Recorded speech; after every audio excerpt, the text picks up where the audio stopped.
नमस्कार। प्रस्तुत करने जा रही हूँ हिंदी साहित्य की सुप्रसिद्ध लेखिका मालती जोशी द्वारा लिखी हुई एक बहुत ही खूबसूरत कहानी, माँ तुझे सलाम। दोपहर की डाक से एक संक्षिप्त सा पोस्टकार्ड आया था। आंटी, हफ्ते भर की छुट्टी आप लोगों के साथ बिताना चाहता हूँ, अगर ऐतराज ना हो तो फ़ोन कर लें। अनुराग। नीचे एसटीडी कोड और फ़ोन नंबर था, बस। न शहर का नाम, न तारीख, एक औपचारिक अभिवादन तक नहीं। दिन भर वह कार्ड उपेक्षित सा सेंटर टेबल पर पड़ा रहा। लड़कियां स्कूल से लौटी तो आते ही उनकी नज़र पड़ी। माँ, ये अनुराग कौन है? मीनल ने पूछा। जनाब आना चाहते हैं, पर अपना पता ठिकाना नहीं दे सकते। अब इनके लिए हम एसटीडी के पैसे खर्च करेंगे। सोनल भुनभुनाई। तुमने फ़ोन किया था? नहीं, मैंने नहीं किया। पापा को आ जाने दो, तब सोचेंगे। शाम को बच्चों के पापा लौटे तो उन्होंने भी यही प्रश्न किया, यह अनुराग कौन है? लड़कियों ने भी यही प्रश्न पूछा था, जो कि स्वाभाविक था। पर आप तो इतने अनजान मत बनिए। क्या आपको अपने बेटे का नाम भी याद नहीं रहा? ओहो बेटा, लेकिन उसे इस नाम से कब पुकारा था? हमेशा चीनू कहकर ही तो बुलाया है। चीनू, इस नाम के लेते ही स्मृतियां छत्ते की सारी मधुमक्खियों की तरह मुझ पर टूट पड़ी। गोरा चिट्टा गदबदा चीनू मुझे देखते ही गले में झूल जाता। कभी टॉफ़ी के लिए मचलता, कभी पेंसिल के लिए, कभी कहानी की फरमाइश होती, कभी गीत की। उसके साथ अक्सर ही क्रिकेट खेलना पड़ता था। पार्क में, पिक्चर में, पिकनिक में वह सीमा आंटी की पूंछ बनकर ही घूमता था। हम दोनों की दोस्ती से उसकी माँ भी बहुत खुश थी। उतनी देर को उन्हें उसकी शरारतों से राहत मिल जाती थी। उन दिनों वह पीएचडी कर रही थी। घर गृहस्थी और नौकरी के बाद अध्ययन के लिए बहुत कम समय मिल पाता था, इसलिए उस घर में मेरा स्वागत बड़ी गर्मजोशी के साथ होता था। मैं केवल बच्चे को ही नहीं देखती थी, शाम के चाय नाश्ते के झंझट से भी उन्हें मुक्ति दिला देती थी। ढेरों बार मैंने उनके लिए फुलके भी सेक दिए थे। धीरे धीरे वह घर जैसे मेरा ही हो गया था। और शायद यही बात वीणा दी को खतरे की घंटी की तरह सचेत कर गई हो। बहुत धीरे से ही सही, उनके व्यवहार में एक ठंडापन आने लगा। मुझे लगा कि वे बेवजह खिंची खिंची सी रहने लगी हैं। उनकी रसोई में मेरी दखलंदाजी उन्हें अच्छी नहीं लग रही। उनके मन में जैसे एक ज्वालामुखी सा धधकता रहता था। मैं विस्मय विमूढ़ सी सोचती ही रह जाती कि आखिर यह एकाएक उन्हें क्या हो गया है। फिर एक दिन विस्फोट हो ही गया। उस पहली तारीख को मैं हमेशा की तरह ढेर सारी टॉफ़ी और आइसक्रीम का फैमिली पैक लेकर उनके यहाँ पहुँची। पता चला वहाँ भी पहली तारीख मन रही है। चीनू पापा के साथ सर्कस देखने गया है। मम्मी पढ़ाई के लिए घर पर ही रुक गई हैं। अरे, उनके लौटने तक तो आइसक्रीम पिघल जाएगी, मैंने निराश स्वर में कहा। फ्रिज में रख दूँ? मैं तो उठ भी गई थी, पर वीणा दी ने सपाट स्वर में कहा, रहने दो, और आइसक्रीम मेरे हाथ से लेकर मेज पर रख दी। और कोई दिन होता तो मैं उनसे अनुमति लेती ही नहीं, पर इन दिनों उनकी अवज्ञा करने का साहस नहीं होता था। मैं चुपचाप बैठकर आइसक्रीम को पिघलते देखती रही। यह भी न कह सकी कि वे लोग नहीं हैं तो क्या हुआ, लाओ हम ही दोनों पार्टी कर लें। उस तरह की अतरंगता पता नहीं कब की शेर हो चुकी थी। सीमा, सन्नाटे को चीरती उनकी आवाज़ जैसे बड़ी दूर से आ रही थी। चीनू को रिश्वत देने की अब कोई ज़रूरत नहीं है। उसे सीढ़ी बनाकर तुम्हें जो पाना था वो तो तुम कब का पा चुकी हो। यह क्या कह रही हैं? यही कि तुम्हारा प्यार चीनू तक सीमित रहता तो मुझे खुशी होती, पर तुमने तो उसके पापा को भी नहीं बख्शा। मैं तो सन्न ही रह गई। वीणा दी, आपको कुछ गलतफहमी हो गई है। काश कि यह गलतफहमी ही होती, पर दुर्भाग्य से यह सच है, बहुत कड़वा सच। तुम मेरी गृहस्थी में आग लगा रही हो सीमा, ईश्वर तुम्हें कभी माफ नहीं करेगा। तब आवेश में आकर मैंने वीणा दी को खूब खरी खोटी सुनाई थी। दोबारा उस घर में पांव न देने का प्रण करके मैं घर लौट आई थी। 2 दिन तक मैं अपमान की आग में सुलगती रही, पर तीसरे ही दिन मेरा मन वहां जाने के लिए छटपटाने लगा। बड़ी मुश्किल से मैंने अपने को जब्त किया। घर आते हुए ढेर सी पत्रिकाएं खरीद लाई। उन्हीं में डूब जाने का यत्न करने लगी, पर विधाता को यह भी मंजूर नहीं था। शाम को दरवाजे की घंटी बजी। खोलकर देखा, सामने अविनाश खड़े थे। 2 दिन से दिखाई नहीं दी, बीमार थी क्या? नहीं तो, भली चंगी आपके सामने खड़ी तो हूँ। तो घर क्यों नहीं आई? मेरा वहाँ आना शायद किसी को पसंद नहीं है। तभी पीछे से आवाज आई, कौन? अविनाश बाबू हैं? अरे तो भीतर आइए ना, दरवाजे पर क्यों खड़े हैं? सीमा बिटिया, जाओ जरा चाय वाय का इंतजाम करो, इनके बहाने हम भी एक आध कप पी लेंगे। मजबूरन अविनाश को भीतर आना पड़ा। बाबूजी के साथ गपशप करनी पड़ी, पर मैं जानती थी कि वह बहुत बेमन से बैठे हैं, बार बार घड़ी देख रहे हैं। चाय पीते ही उठ खड़े हुए। बाबूजी अब चलूंगा, चीनू का कल गणित का टेस्ट है, थोड़ी तैयारी करवानी पड़ेगी। बाबूजी फिर से एक लेक्चर आधुनिक शिक्षा पद्धति पर देने को थे, पर अविनाश ने उन्हें मौका ही नहीं दिया। उन्हें छोड़ने के लिए बाबूजी उठ ही रहे थे, उन्हें उठने भी न दिया और सीधे फाटक पर जा खड़े हुए। मुझे पीछे पीछे जाना ही था। उस बेवकूफ़ औरत के लिए तुम घर आना छोड़ दोगी? घर उनका है तो मैं अपना अलग घर बसा लूंगा, पर अब मैं तुम्हें देखे बिना एक दिन भी नहीं रह सकता। तो यह गलतफहमी नहीं थी, बीणा दी ने ठीक ही समझा था। उसके बाद आने वाले दिन तो आंधी तूफान के दिन थे। सबसे ज्यादा विरोध तो मेरे परिवार वालों ने किया। अविनाश को तरह तरह की धमकियां दी गईं, पर जब मैंने भी विद्रोही तेवर अपना लिए तो उन्हें भी हथियार डालने पड़े। इस आपाधापी के बीच मुझे अपना मन टटोलने का मौका ही नहीं मिला। बस एक बात तय थी कि अब अविनाश का सुख मेरा सुख था, मेरा भविष्य उनकी सुरक्षा से जुड़ा था। हम लोग बहुत आशंकित थे, पर बीणा दीदी ने जरा भी परेशान नहीं किया। चुपचाप सारे पेपर साइन कर दिए, किसी तरह की सहायता लेने से भी इनकार कर दिया, चीनू के लिए भी नहीं। बोली, यह मेरी जिम्मेदारी है, मैं इसे पाल लूंगी, बस तुम लोग अपना साया इस पर न पड़ने देना।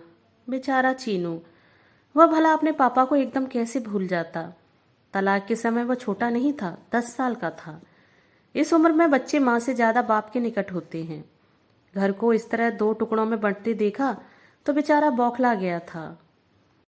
वह करुण और भावुक चिट्ठियां लिखता, उसके बाल मन का सारा आक्रोश और संताप उनमें होता, पर अविनाश उन चिट्ठियों को पढ़ते भी नहीं थे। जवाब देना तो दूर की बात है।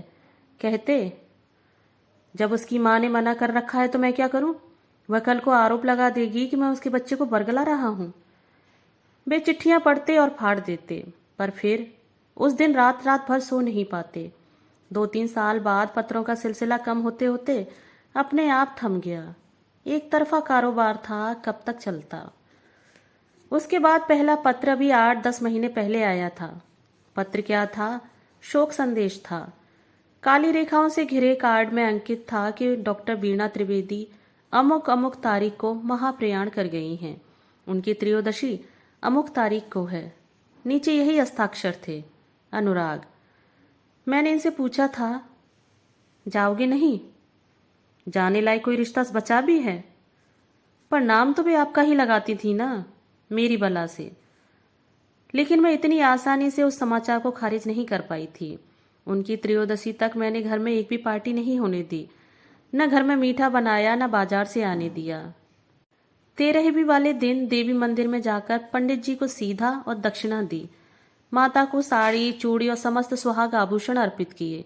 यह सब मैंने इनसे छिपाकर किया, और यह सब मैंने किसी स्नेह या श्रद्धा के वशीभूत होकर भी नहीं किया। इसके मूल में डर था। दरअसल उन दिनों अम्मा यहीं थी। उन्होंने कहा था कि मरी हुई सौत जिंदा सौत से भी ज्यादा खतरनाक होती है। उस रात देर तक करवटें बदलते रहने के बाद मैंने पूछा था, सुनिए, चीनू की चिट्ठी का क्या जवाब देना है? मुझे क्या पता, तुम्हें चिट्ठी लिखी है, तुम ही जवाब दो। उनके स्वर में अपमान का दंश साफ झलक रहा था। वह तो हमेशा आप ही को पत्र लिखता था, मैंने याद दिलाया, पर आपने कभी उनका उत्तर भी नहीं दिया। इस प्रश्न के उत्तर में वे करवट बदलकर लेट गए। इसका मतलब था अब जो भी निर्णय लेना था मुझी को लेना था, और कुछ भी निर्णय लेने से पहले लड़कियों को विश्वास में लेना था।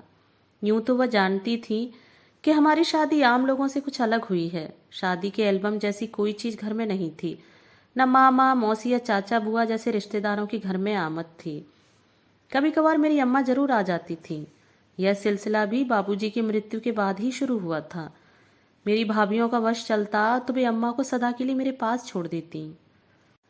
सुबह सोनल मीनल की चोटियां बांधते हुए मैंने कहा, बेटे तुम्हारे बड़े भाई हम लोगों से मिलने आ रहे हैं। कौन से भाई? मीनल ने पूछा। वह जो कल पत्र आया था ना। ये हमारे कैसे वाले भाई हैं? मतलब चचेरे फुफेरे? यह तुम्हारे बड़े भाई हैं, मैंने सोनल की बात काटते हुए कहा। मतलब पापा के ही बेटे हैं, बस उनकी मम्मी अलग थी। इतनी सी बात कहते हुए भी मुझे पसीना छूट गया था। ये हमारे भाई साहब अब तक कहाँ थे? मीनल के स्वर में व्यंग था। पढ़ रहे थे, अपने मामा के यहाँ थे, आप शायद जॉब पा गए हैं। लड़कियों ने एक दूसरे को देखकर मुंह बिचका दिया और बिना कुछ कहे तैयार होने चली गईं। उनका कुछ न कहना ही उनकी उपेक्षा और उदासीनता का परिचायक था। मुझे तो यही संतोष था कि कम से कम उन्होंने मना तो नहीं किया। दोपहर तक मैंने बड़ी मुश्किल से सब्र किया। घर में वांछित शांति और एकांत पाते ही मैंने नंबर घुमाया। उधर से जवाब की प्रतीक्षा में लगा कि जैसे युग बीत गए हों। बड़ी धीर गंभीर आवाज आई, hello, Anurag Trivedi here. Hello Chinu, मैं सीमा आंटी बोल रही हूँ। प्लीज़ आंटी, मुझे अनुराग ही कहिए, चीनू नाम तो मम्मी के साथ ही शेष हो गया। मुझे लगा जैसे वह कह रहा हो अपनी औकात में रहो। फ़ोन करने का पछतावा भी हुआ, पर अब पीछे लौटना व्यर्थ था। दबी सी आवाज़ में कहा, तुम्हारा कार्ड आया था। जी, कब आ रहे हो? Am I welcome? तभी तो फ़ोन किया। थैंक यू, चलने से पहले फ़ोन करूँगा। उसके पापा इतने कायर निकलेंगे ऐसी कल्पना नहीं थी। टूर का बहाना बनाकर मज़े से खिसक गए। यह भी न सोचा कि स्थिति का सामना मैं अकेले कैसे करूँगी। लड़कियों को रोकना चाहा तो वे भी राजी नहीं हुई। बोली, जब आ रहे हैं तो 2-4 दिन रुकेंगे ही, उसके लिए स्कूल क्यों मिस करें, शाम को मिल लेंगे। फिर अकेले स्टेशन जाने की मेरी हिम्मत नहीं पड़ी। उसे पहचानने का कोई उपाय भी तो नहीं था। यही सोचकर संतोष कर लिया कि जवान लड़का है, जिस तरह उसने हमारा पता ढूंढ लिया था घर भी ढूंढ लेगा। मन में 100 आशंकाओं के तूफान लेकर बरामदे में बैठी रही। हर 5 मिनट पर इंक्वायरी में फ़ोन लगा रही थी। गाड़ी राइट टाइम थी, पर मैं मना रही थी कि घंटा आध घंटा लेट हो जाए तो अच्छा है। उससे मुलाकात का क्षण जैसे जैसे निकट आता जा रहा था, मेरा मन डूबा जा रहा था। आखिर वह क्षण आ ही गया। तेजी से एक ऑटो गेट के अंदर प्रविष्ट हुआ और मैं हड़बड़ाकर आशीर्वाद की मुद्रा में उठ खड़ी हुई। Hello aunty. एक कद्दावर नौजवान मुझे विश कर रहा था। मैं देखती ही रह गई। हूबहू अविनाश की प्रतिमा थी। रंग जरूर अपनी माँ की तरह गोरा चिट्टा था, पर उसने नैन नक्श अपने पापा के ही लिए थे। स्टेशन चली भी जाती तो पहचानने में दिक्कत नहीं होती। सॉरी, स्टेशन नहीं आ सकी, दरअसल। Never mind.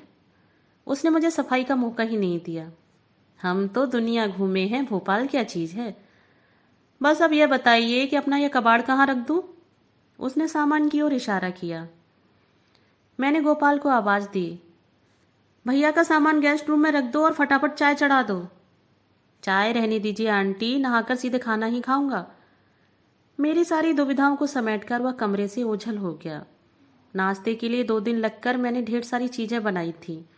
वे शाम तक के लिए मुलतवी कर दी। खाना भी मैंने बड़े मनोयोग से बनाया था। बेचारा घर के खाने के लिए तरस गया होगा। साबुन और पाउडर की मिली जुली सुगंध बिखेरता मेज पर आया तो 2 थालियां देखकर चकित हो गया। यह क्या, आप भी अभी तक रुकी हुई हैं? अरे, इस फॉर्मेलिटी की क्या जरूरत थी? मेरी सारी ममता भीतर ही भीतर जैसे जलकर खाक हो गई। ताव खाकर मैंने रुखाई से कहा, मेरा रोज का यही टाइम है। Then it is all right. उसने डोंगे के ढक्कन उठाते हुए कहा, अरे वाह, भरमा करेले। मम्मी के जाने के बाद आज पहली बार खा रहा हूँ। पता नहीं तुम्हारी मम्मी जैसे बने भी हैं या नहीं, मैंने विनय दर्शाया। नहीं, ठीक बने हैं, बट मम्मी बहुत सुपर, यू नो। रसोई में तो उनकी मास्टरी थी। सब्जी छौंकती तो सारा अपार्टमेंट महक जाता। फुलके ऐसे बनाती जैसे रेशमी रूमाल। उनके बनाए चावल तो मोगरों की कलियों से खिल जाते थे।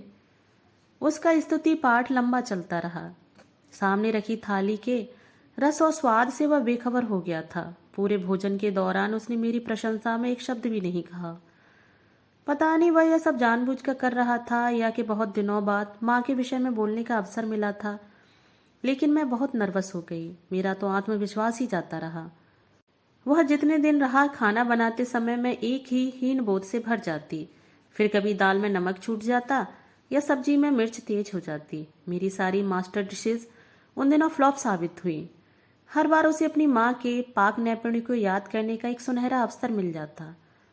शाम की चाय पर गरम समोसे बनाने का प्लान था, पर दोपहर के खाने के बाद मुझ में ना तो उत्साह रहा ना उमंग रही। मन पर एक तनाव भी था। अभी तो उसका लड़कियों से भी सामना होना था। पता नहीं वह भेंट क्या रंग लाएगी, या बैठे बिठाए क्या मुसीबत मोल ले ली थी मैंने। जिस समय लड़कियां स्कूल से लौटी, हम लोग शाम की चाय ले रहे थे। वे हमेशा की तरह चहकती हुई घर में दाखिल हुई, पर अपरिचित अतिथि को देखकर दरवाजे में ही ठिठक गई। शायद उसके आने की बात इस बीच उनके मन से उतर चुकी थी। मैं परिचय की रस्म निभाने की सोच ही रही थी कि वह उठ खड़ा हुआ। हेलो, आई एम अनुराग, और आप दोनों? ठहरिए ठहरिए, लेट मी गेस। और उसने अक्कड़ बक्कड़ बम्बे बो की तर्ज पर अंग्रेजी में कुछ बुदबुदाना शुरू किया। कुछ ही क्षणों में मीनल के कंधे पर हाथ रखकर बोला, you are Meenal, am I right? मुझे डर लगा कि तुनक मिजाज मीनल अभी उसका हाथ झटक देगी, पर वह तो आंखों में आश्चर्य भरकर अपलक उसे देख रही थी। आपने कैसे पहचाना? इंट्यूशन यंग लेडी, हम बिना बताए सब कुछ जान लेते हैं। यह इंट्यूशन क्या होता है? भोली भाली सोनल ने पूछा। एक विद्या होती है, चाहो तो तुम लोगों को भी सिखा दूंगा, पर फिलहाल मैं तुम्हारा यह खूबसूरत शहर देखना चाहता हूँ। इसके लिए मुझे तुम्हारी सहायता की जरूरत है। मेरी गाइड बनना पसंद करोगी? ओह श्योर, दोनों ने एक साथ कहा। तो अपनी यह नामाकुल वर्दियां उतार कर इंसानों के वेश में आ जाओ, फिर अपन घूमने चलेंगे। दोनों ने सीधे अपने कमरे की राह ली। उन्हें नाश्ता करने का भी होश नहीं रहा। अनुराग ने यह पहला राउंड जीत लिया था। दोपहर भर में अपनी एल्बम दिखाकर उसे बोर करती रही थी। उस जानकारी को उसने सही ढंग से भुना लिया था और मेरी किशोरवयीन बेटियां उसे अभिभूत हो गई थीं। आंटी आप भी चलेंगी? उसने पूछा। मैं समझ गई कि यह निमंत्रण नहीं है, मात्र औपचारिकता है। तुम लोग हो आओ, मैं रात के खाने का इंतजाम करती हूँ, पर ज्यादा कुछ मत बनाइएगा, हो सकता है बाहर कुछ खाने का मूड हो जाए। गाड़ी ले जाओ, मैंने स्टैंड से चाबी उतारते हुए कहा। नो थैंक्स, मैं दूसरों की गाड़ी नहीं चलाता, हम लोग ऑटो ले लेंगे। मैंने कहना चाहा कि यह दूसरों की गाड़ी नहीं है, पर उसने जिस रुखाई से इनकार किया था, मनोहार की कोई गुंजाइश नहीं थी। लौटकर तीनों में से किसी ने भी खाना नहीं खाया। जब मैं खाना खा रही थी तो पास बैठकर अपने सैर सपाटे का वर्णन सुनाते रहे। खाने के बाद बच्चों ने मुझे अपने अपने उपहार दिखाए। मीनल के लिए जापानी कैमरा और सोनल के लिए जर्मनी कैसियो। दोनों एक अरसे से इन चीजों के लिए लालायित थीं। इस बार दोनों के जन्मदिन पर मैंने यही उपहार देने का प्लान बनाया था, पर मेरी योजना धरी की धरी रह गई। बहनों का तो बस एक ही काम होता है कि भाइयों को लूटना। मैंने अपनी नाराजगी छिपाने का जरा भी प्रयास नहीं किया। इसमें लूटने वाली क्या बात है आंटी? यह तो उनका हक है। यह तो मैं ही खाली हाथ चला आया था, सो इसलिए कि इन लोगों की पसंद नापसंद, शौक और चॉइस के बारे में कुछ नहीं जानता था। सोनल बोली, पता है मम्मी, जब हम जूस पी रहे थे ना, तो भैया ने हमसे पूछा कि अगर अभी सांता क्लॉज तुम्हारे सामने आकर खड़ा हो जाओ तो तुम क्या मांगोगी? और इस बेवकूफ लड़की ने अपनी ख्वाहिश बता दी होगी और भैया उन लोगों के लिए सांता क्लॉज बन गया होगा। और इस तरह यह दूसरा राउंड भी अनुराग ने बड़ी आसानी से जीत लिया था। मेरी समझ में नहीं आ रहा था कि मुझे इस बात पर खुश होना चाहिए कि बुरा मानना चाहिए। दूसरे दिन पिक्चर का प्रोग्राम बना। अत्यंत कृपाबंद होकर मुझे भी शामिल कर लिया गया, पर हॉल में मैं अलग थलग ही बैठी रही। तीनों आपस में ही बतियाते रहे। कभी नायिका के भौड़े कपड़ों की मजाक बनाते, कभी नायक के भावहीन चेहरे पर फप्तियां कसते, तो कभी बेतुके गानों की पैरोडी बनाते। फिल्म वाकई बकवास थी, पर उसके लिए पैसे खर्च किए गए थे। अपने न सही, पर दूसरों के पैसे पर तो तरस खाना ही चाहिए था। इंटरवल में मैं सिर दर्द का बहाना बनाकर उठ खड़ी हुई तो तीनों मेरे साथ हो लिए। बहुत ही बकवास फिल्म थी, मैंने कहा। मस्ती मारनी हो आंटी तो ऐसी ही फिल्म देखनी चाहिए। अच्छी फिल्में तो घर में वीडियो पर अकेले में देखने के लिए ही होती हैं।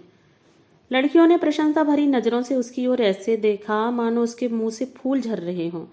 मैं तो हैरान थी, ये लड़कियां उससे इस कदर प्रभावित क्यों हैं? कहीं ये लड़का सम्मोहिनी विद्या तो नहीं जानता? मुझे तो डर सा लगने लगा। बाद में ठंडे दिमाग से सोचने पर समझ में आया कि इसमें आश्चर्य जैसा क्या है। उन बेचारियों ने पहली बार पिता के अलावा किसी अन्य पुरुष को इतने निकट से देखा है, तो आकर्षण तो स्वाभाविक ही है। पर उसके पास आकर्षक व्यक्तित्व भी तो है, लच्छेदार बातें हैं, देश विदेश के अनुभव हैं। लड़कियों पर धाक जमाने के लिए इतना काफी है। फिर खून की कशिश भी तो कोई चीज होती है। 2 दिन बाद पिताश्री टूर से लौटे।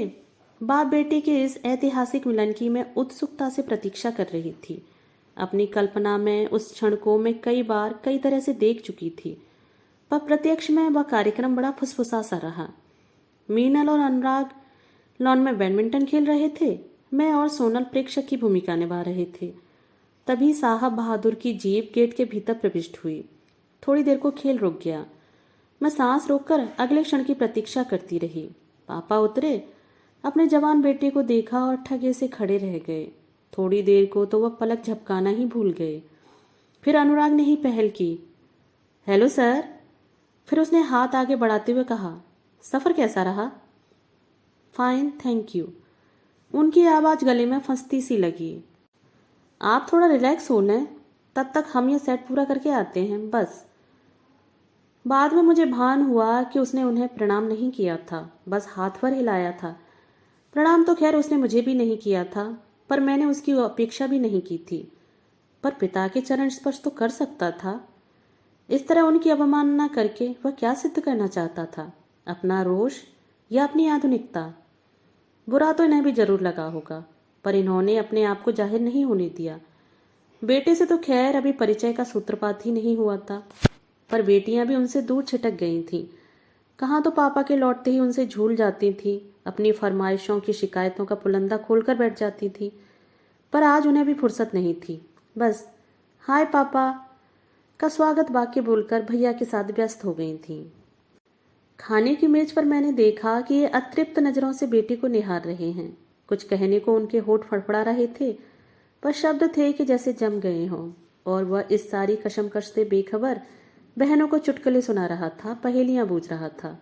तीनों का एक अलग गुट सा बन गया था। हालांकि उन लोगों की उम्र में 12-14 साल का अंतर था, पर वह जैसे बेमानी हो गया था। वह अपनी उम्र से 4-5 सीढ़ियां नीचे उतर आया था, और लड़कियां भी अपना लड़कपन छोड़कर एकदम प्रगल्भ हो गई थीं। उन तीनों में गहरी छन रही थी। मुझे अच्छा भी लग रहा था, पर हम दोनों को उसने जिस तरह हाशिए पर कर दिया था, वह बेहद खल रहा था। खाने की मेज पर वही तिकड़ी चहकती रही। हम बस श्रोता बनकर रह जाते। शाम के सैर सपाटे में तो हमारी भागीदारी थी ही नहीं। पिक्चर का कटु अनुभव मेरे पास था, इसलिए पिक्चर जाने का सवाल ही नहीं था। 1-2 बार पिकनिक का प्रोग्राम बनाया, उसने मना नहीं किया, पर खास एंजॉय भी नहीं किया। पूरे समय बंधा बंधा सा बैठा रहा। और तो और लड़कियां भी गुमसुम हो गईं। लगा कि व्यर्थ ही इतनी दौड़ धूप की। हम लोगों ने कुछ परिचितों को अपने यहाँ आमंत्रित किया। कुछ लोगों के यहाँ हम उसे ले गए, पर हर बार उसकी जबान पर जैसे ताला पड़ जाता था। उसके ठहाके कहीं गुम हो जाते थे। एक बार मैंने कुरेदा तो बोला, क्या करूं आंटी, अजनबियों के सामने मैं खुल ही नहीं पाता। हर किसी से मेरी वेवलेंथ नहीं मिलती। जिसके साथ ट्यूनिंग नहीं होती उससे दोस्ती भी नहीं होती। तो हम लोग किस कैटेगरी में आते हैं? उत्तर में वह केवल मुस्करा दिया। 1 हफ्ता। हाँ, उसे कुल जमा 1 हफ्ता ही तो यहाँ रहना था। जब आने वाला था तो यही 1 हफ्ता मन पर भार सा था। लगता था कि इस मुंहफट लड़के को 8 दिन कैसे झेल पाऊंगी, अपनी बेटियों के साथ उसका तालमेल कैसे बिठा पाऊंगी। पर 8 दिन फुर्र से उड़ गए और मुझे पता ही न चला। उसके जाने से 1 दिन पहले की बात है। घर में हम दोनों अकेले थे। मैंने बात छेड़ी, अनुराग तुम्हारी उम्र क्या होगी? 26। क्यों? शादी के बारे में क्या सोचा है? शादी? तुम तो जानते हो, शादी लायक लड़का दिखते ही रिश्ते ऐसे बरस पड़ते हैं जैसे गुड़ पर मक्खियां। तुम जैसा हीरा दामाद पाने को तो हर कोई तरसता है। Thanks for the compliment aunty, पर मुझे लगता है इन लोगों को निराश होना पड़ेगा। क्यों? कहीं तय कर रखी है क्या? नहीं, शादी करने का ख्याल तो कभी आया ही नहीं। शायद भविष्य में भी नहीं आएगा। I have lost faith in this institution. क्यों? कारण आप अच्छी तरह से जानती हैं। मन पर एक करारा झटका सा लगा, फिर भी अपने को संयत कर मैंने पूछा, एक ही कारण सब पर लागू नहीं होता अनुराग। हर बात को इस तरह जनरलाइज नहीं करना चाहिए। परिस्थितियां हर एक के साथ अलग हो सकती हैं।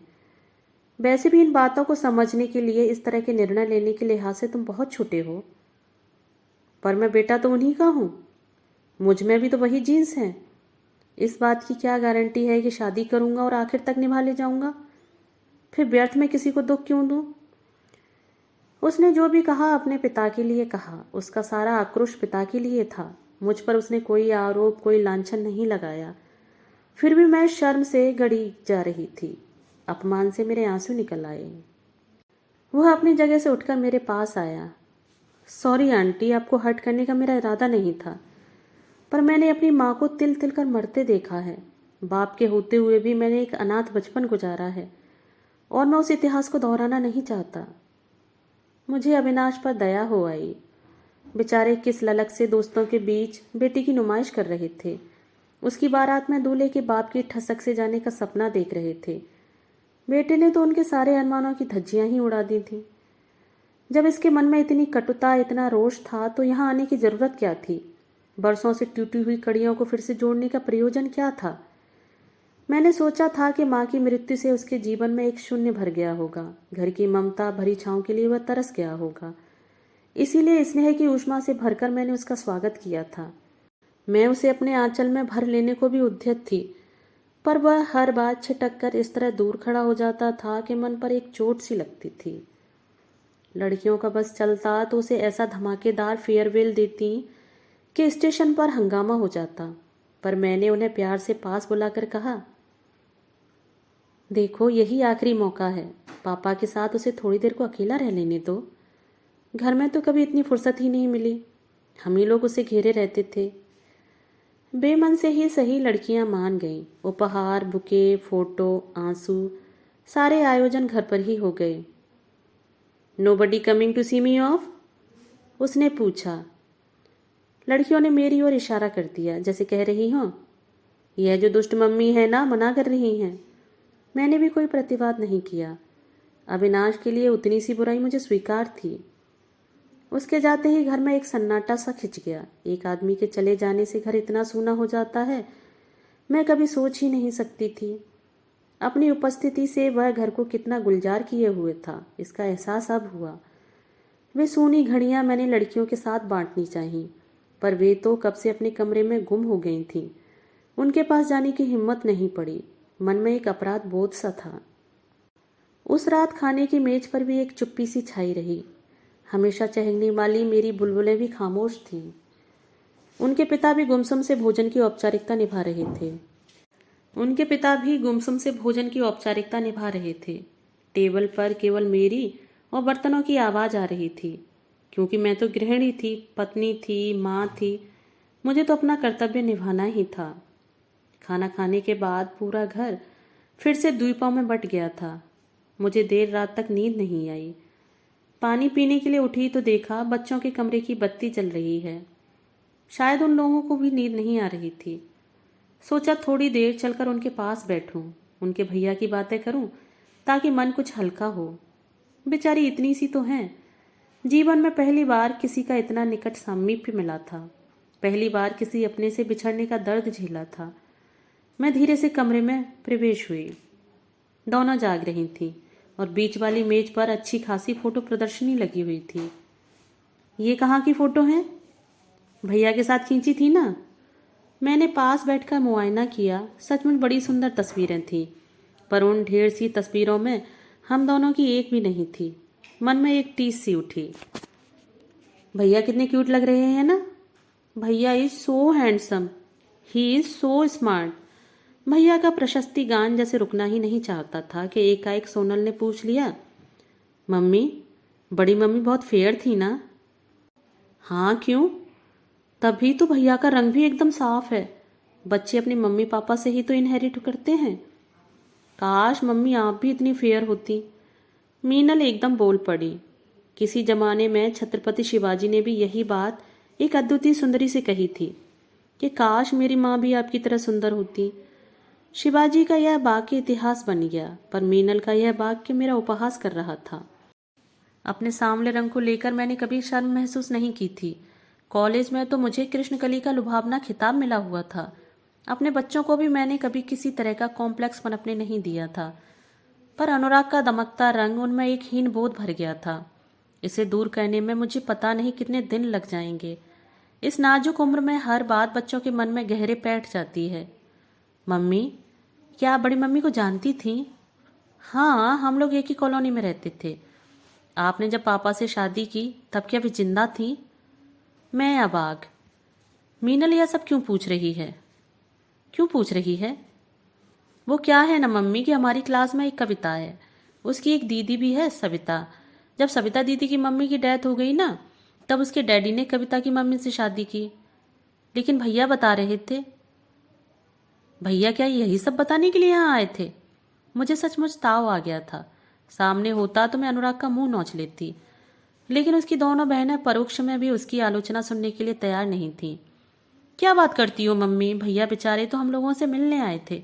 उन्होंने ऑस्ट्रेलिया में नया जॉब ले लिया है ना, जाने से पहले सारे रिश्तेदारों से मिलने जाएंगे। पूरे 2 महीने का टूर प्रोग्राम है। और मैं समझ रही थी कि कुल जमा 8 दिन की छुट्टी लेकर वह केवल हमसे मिलने आया है। मन खट्टा हो गया। ऑस्ट्रेलिया वाली खबर से भी मन आहत हुआ। इतनी बड़ी बात उसने इन टुइयों सी लड़कियों को बता दी और हमसे जिक्र तक नहीं किया। और मम्मी, उन्होंने अपने से हमें कुछ भी नहीं बताया। सोनल अब भी उसकी सफाई दिए जा रही थी। मीनल ने पूछा कि आप मम्मी को आंटी क्यों कहते हैं? तब उन्होंने बताया कि पुरानी आदत है, आसानी से नहीं छूटती। मुझे बहुत ताव आया। जनाब, पुरानी आदत की बात कर रहे हैं? हमें तो बड़े साफ शब्दों में समझा दिया था कि चिनू न कहा करें। बेचारे अविनाश, उन्होंने एक दिन भी उसे नाम लेकर नहीं पुकारा। अनुराग जबान पर चढ़ता नहीं था और चीनू कहते हुए डर लगता था, क्या पता सबके सामने ही टोक दें। मम्मी, आपने ये अच्छा नहीं किया, मीनल धीर गंभीर आवाज में कह रही थी। क्या अच्छा नहीं किया? आपने उनसे पापा को छीन लिया। मैं सन्न रह गई। अपने ही बच्चे कभी इस तरह कटघरे में खड़ा कर देंगे सोचा भी नहीं था। इसके बाद वहां बैठना असंभव ही था। किसी तरह अपनी रुलाई रोककर मैं कमरे में चली आई। सुना आपने? आपका लाडला बच्चों के मन में कैसा जहर बो गया है। कमरे में जाते ही मैंने गुहार की, पर उस गुहार की, उस शिकायत की कोई प्रतिक्रिया नहीं हुई। कमरा खाली था। मैं इन्हें अच्छा भला सोता छोड़ गई थी। मैं इसलिए उठ गई थी कि मेरे बार बार करवटें बदलने से उनकी नींद उचट सकती थी। अब लग रहा है कि शायद वह मेरे लिए ही दम साधे पड़े होंगे। यह लड़का तो पूरे घर की नींद चुरा कर ले गया है। सोचा शायद हॉल में होंगे। हेडफोन लगाकर देर रात तक टीवी देखने की उनकी आदत है, पर वे हॉल में भी नहीं थे। मैं स्टडी रूम में झांक आई। कई बार रात रात जागकर फाइलें निपटाते रहते हैं, पर मेज बिल्कुल खाली थी। कहीं छत पर तो नहीं चले गए? कहीं ठंड खा गए तो 8 दिन खांसते ही रहेंगे। तेज तेज कदमों से मैं 2-4 सीढ़ियां चढ़ भी गई। फिर एक विचार मन में कौंधा। दबे पांव नीचे उतरकर मैंने गेस्ट रूम में झांका। मेरा अंदाजा बिल्कुल सही था। वह पलंग पर अधलेटे से निस्पंद बैठे थे। यहाँ क्या कर रहे हैं? मैंने पूछा, पर अपना ही प्रश्न मुझे बड़ा बेतुका सा लगा। तुम वहां अपनी बेटियों के पास थी। मैंने सोचा मैं भी थोड़ी देर अपने बेटे के पास बैठ लूं। उन्होंने सूखी सी हंसी के साथ कहा, कल तुम इस कमरे की सफाई करवा दोगी, शायद ये चादरें, ये गिलाफ भी धुलवा दोगी। इसलिए सोचा कि उसकी सांसों की थोड़ी सी महक अपनी सांसों में बसा लूं, उसके स्पर्श का जरा सा एहसास ही पालूं। वे एकदम भावुक हुए जा रहे थे। मुझे तो रुलाई छूटने लगी। मैंने उठकर बत्ती जला दी। नीम अंधेरे का जो तिलस्म था टूट गया। वो अपने में लौट आए। फिर हसरत भरी आवाज में बोले, कितना अच्छा लगता है घर में एक जवान बेटे का होना। कितना सुकून, कितना विश्वास, कितनी आश्वस्ति देता है। वह था तो घर कैसा हरा भरा लगता था। अब चला गया है तो लगता है सारी रौनक अपने साथ समेट कर ले गया है।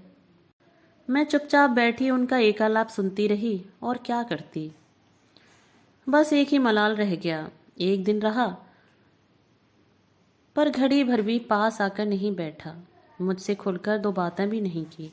कितना कुछ कहने सुनने को था, सब मन में ही रह गया।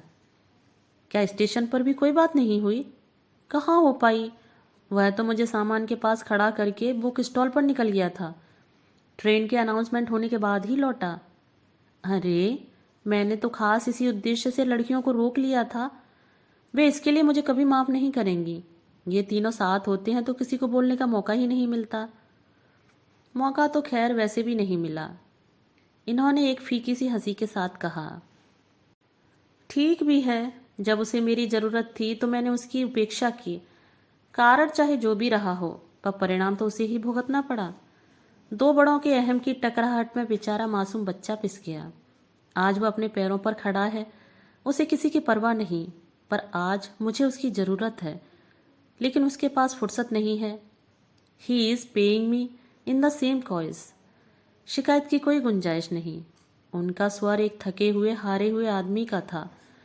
मैंने सांत्वना में कुछ नहीं कहा, बस उनका हाथ थाम लिया। मेरे हाथों को सहलाते हुए भी बोले, चलो एक बात अच्छी हुई, इसी बहाने उसकी सोनल मीनल से दोस्ती हो गई। अब मुझे उनकी चिंता नहीं रहेगी। मैं नहीं भी रहा तो उनके सिर पर भाई का साया रहेगा। मेरा आशावाद इतना प्रबल नहीं था। मैं उन्हें भी किसी भ्रम में रखना नहीं चाहती थी, इसलिए सपाट स्वर में सूचित कर दिया, वह अगले महीने ऑस्ट्रेलिया जा रहा है, हमेशा के लिए। क्या? उनकी आंखें आश्चर्य से फैल गईं। फिर उन आंखों में उदासी तैर आई। क्या उसने मुझे इस लायक भी नहीं समझा कि इतने बड़े निर्णय की सूचना देता? उसने तो मुझे भी कुछ नहीं बताया था। मुझे तो यह खबर लड़कियों से मिली है अभी। उसने सोचा होगा कि हमें बताएगा तो हम लोग उसे रोकने की कोशिश करेंगे या वहाँ के डिटेल्स पूछेंगे। अपना पूरा पता भी तो वह हमें देना नहीं चाहता था। फिर भविष्य की योजना क्यों बताने लगता? उसे जब हमसे कोई सरोकार ही नहीं है तो यहाँ आने की जरूरत क्या थी? उसे किसने निमंत्रण भेजा था? जाने से पहले वो हम सबसे मिलना चाहता था, पर क्यों? क्या जरूरत थी? बड़ी मुश्किल से मैंने उसके बिना जीने की आदत डाली थी। उसकी माँ ने मुझसे कहा था, खबरदार मेरे बेटे पर अपना साया भी न पड़ने देना। कलेजे पर पत्थर रखकर मैंने वह चुनौती स्वीकार कर ली थी। अपने कलेजे को पत्थर ही बना डाला था मैंने। मन का एक कोना सील कर दिया था मैंने। उसे जबरदस्ती खुलवाने की क्या जरूरत थी?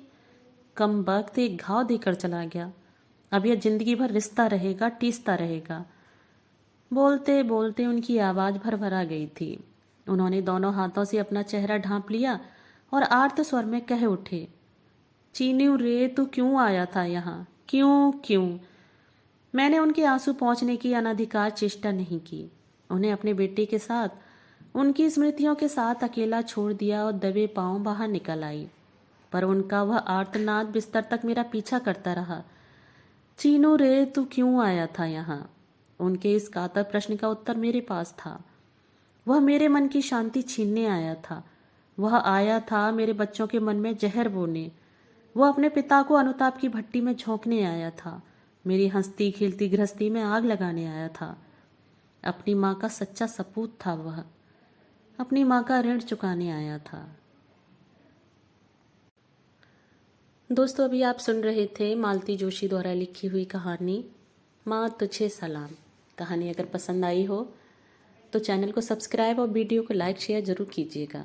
मिलते हैं एक नई कहानी के साथ। धन्यवाद।